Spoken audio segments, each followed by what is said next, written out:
one of the underlying principles behind everything was that we need student perspective and we need students' initiative. So we had different kinds of things we aimed to do. One was that we done individualized or prepare individualized support for the students who we recognize as students who are at the highest risk of dropping out. So we have selected students, we were discussing about them, trying to find out what are the reasons why they tend to leave the school and what school can do in order to prevent this dropping out. And not just school, but also what can be done through the intersectoral cooperation in order to prevent these students from dropping out.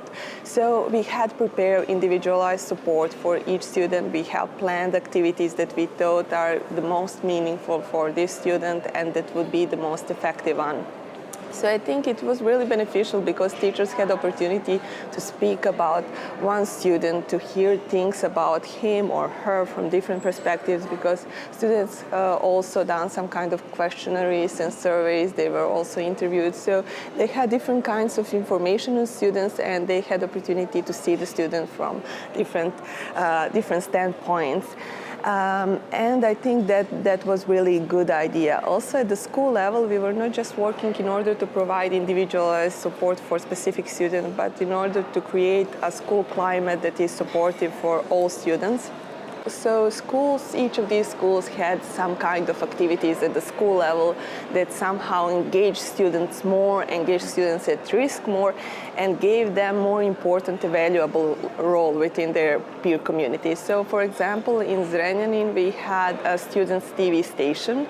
So students were engaged within TV station, they make interviews, they make some kind of news reports, and all this was presented on the TV screen within the school hall.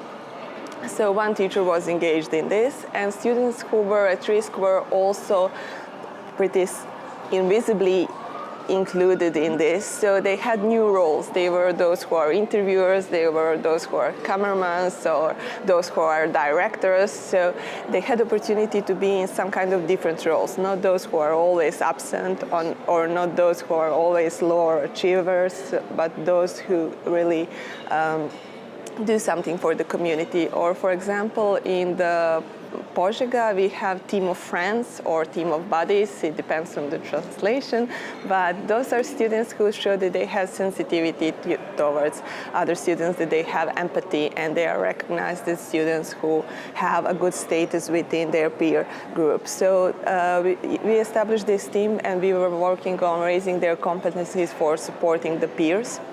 And they take in this role and they do it really well. So they have started some initiatives. For example, they have organized a lecture on safety on the internet for their peers because that was the topic on their meetings that was pervasive. So they decided to do something, and they called the teacher, who is teacher of engineering, so he conducted or delivered the lecture. So they started some kind of initiatives, and I think regarding anything or end of the project or sustainability, that these things we have started are somehow sustainable. These students are engaged. They started something, they feel good in this, what are they doing? So I think that no matter what happens with other things, these students will keep doing this, and they sense that somehow they can have initiative and that this initiative gives results. So I think that we, in this aspect, really have a strong results that support this project.